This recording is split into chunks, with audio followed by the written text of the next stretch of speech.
یانەی برایەتی میوانداری هەندرێنی هاوشاری کردووە لە یاریەکانی هەفتەی یەکەمی قۆناغی توێمی خولی نایابی کوردستان. لە نیوە یەکەم یاریەکە یاریزانانی هەردوویانە بەو ئاستە دەرنەکەوتن تاوەکو بە گۆڵی تیپی بەرامبەر بگەن. ئەم حاڵەتە زۆرترین ناڕەزایی یاریزانانی برایەتی بە دوای خۆیدا هێنا و داوایان لە ناوبژوان دەکرد کارتی سوور بە گۆڵ پارێزی هەندرێن بدات. تەنها دوو خولەک مابوو نیوە یەکەم بە کۆتا بێت. شێرزاد حوسێن بربەستی یەکسانی شکاند و توانی گۆڵ یەکەم بۆ برایەتی تۆمار بکات.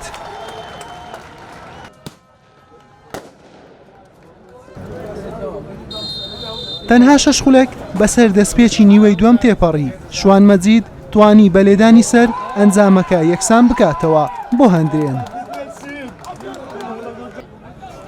لایەنەی هەندرێن یاسر ناجی و لە برایەتی سەفین عەبدولخالق دوو گۆڵی تەواویان لەدەستدا.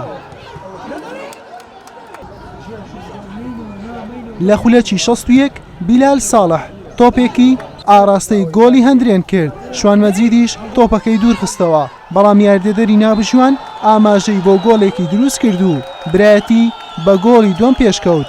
بەهۆی ناڕەزایی دەربڕینیش دڵشاد مەعروفی ڕاهێنەری هەندرێن کرایە دەرەوەی یاریگا.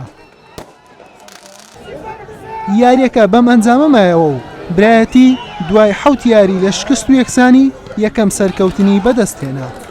پیرۆزبای لە ینی برایەتی دەکەم هەندران ینی برایەتیش دەستەی کار جێری بەڕاستی ئەمڕۆ سەلماندیان کە یاریزانی ینی برایەتی لە هەموو کاتێکدا دەتوانن ینی برایەتی هەڵسێنەوە. دوای ئەوەی کە ئەوە 8ەم یاری نەمانتوانی هیچ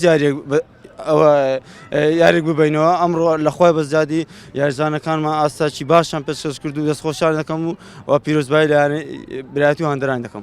ئیشەڵڵا وا دەکەی ئیشەڵڵا وە دەکەین لە یاریەکانی داهاتوو هەلو ئەنجامە باشانە بەردەوام بین و دەستکەین سەر ڕێچکەی بردنەوەکان لەوەی هەنگاوێک لە هەنگاوەکان پێشەوە نزیک بینەوە.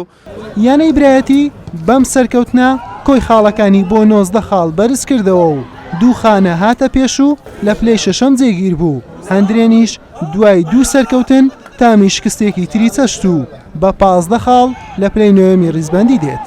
حوسێن محەممەد کەناڵی ئاسمانی پێم هەولێر.